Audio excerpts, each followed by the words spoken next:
Bonjour, donc aujourd'hui on m'a demandé de faire une petite vidéo sur la Guadeloupe. C'est pas terrible la Guadeloupe en fait, dans le sens où vraiment j'ai l'impression qu'on les opprime, on essaye de les...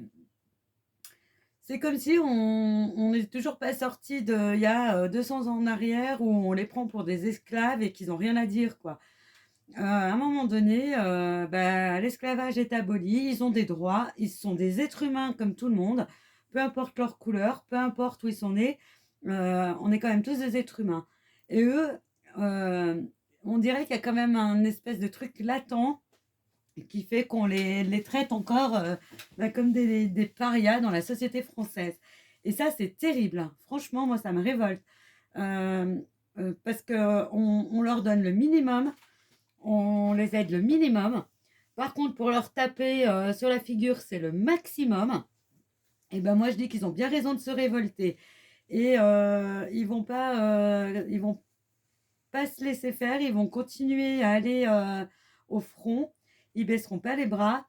Par contre, je pense que ça pourra exploser et l'explosion, elle viendra, je pense, de la Guadeloupe parce qu'ils ont décidé de ne plus se laisser faire. Ils ont décidé de plus se laisser maltraiter. Ils ont décidé d'être forts, d'être dignes de leur terre, de leur pays, de leurs pensées et ils iront jusqu'au bout. Moi, je dis bravo parce que nous, ici, on fait un petit peu les moutons, ben, on suit et eux, non. Ils ont décidé que c'était non, qu'on les a assez pris pour des cons. Je suis désolée, j'ai pas d'autres mots.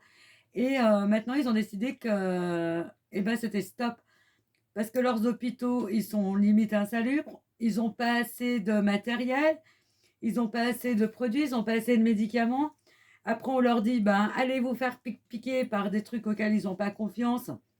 Et d'un coup, là, pour leur faire prendre de la soupe, eh ben, on trouve les sous. Mais par contre, pour leur amener de l'eau potable, pour leur amener des médicaments, limite pas périmés, pour leur amener des bonnes conditions de vie, là, on n'a pas les sous. Mais par contre, aller pour prendre la soupe chimique, et puis vous y allez illico presto. Hein. Eh ben non, ils se rebellent. Eh ben moi, je dis qu'ils ont bien raison. L'esclavagisme est fini. Maintenant, ils sont légaux de n'importe qui. Je trouve qu'il y a eu des avancées technologiques et au niveau biologique qui prouvent que ce sont des êtres humains. Et à un moment donné, il faut les traiter comme tels. Et c'est ça qui les met en colère. Après, on va dire, ouais, mais c'est des racistes contre les blancs. Non, les blancs sont encore en train de les maltraiter aujourd'hui. Je suis désolée, j'ai pas d'autres mots. Peut-être que je vais me faire censurer parce que j'aurai encore parlé de couleur. Parce qu'à chaque fois que j'emploie le terme, voilà, blanc ou etc., ben, je me fais censurer. Je suis blanche de peau, n'est-ce pas? Mais à un moment donné, il faut remettre les choses dans leur contexte. Oui, si on arrive à avoir des petits côtés, un peu à avoir marre de nous, ben, on les prend un peu pour des idiots. On les laisse, les 3 quarts du temps se noyer dans le lisier qu'on leur a imposé et quand ils disent non, là, d'un coup et ben, on va les fracasser. C'est un petit peu normal qu'ils se révoltent et qu'ils se mettent en rogne. Moi, je suis tout à fait d'accord avec eux et de toute façon, leur colère, elle est pas retombée, elle est pas prête de retomber. Donc même si le gouvernement veut leur faire des promesses, histoire de leur passer les pommades dans le dos, de leur dire: «Mais non, ne vous mettez pas en colère, on pensait pas ça, mais voyons, vous avez eu des drôles d'idées». Ça va les foutre encore plus en rogne parce que, voilà, ils en ont marre d'être pris pour des idiots qu'ils ne sont pas du tout.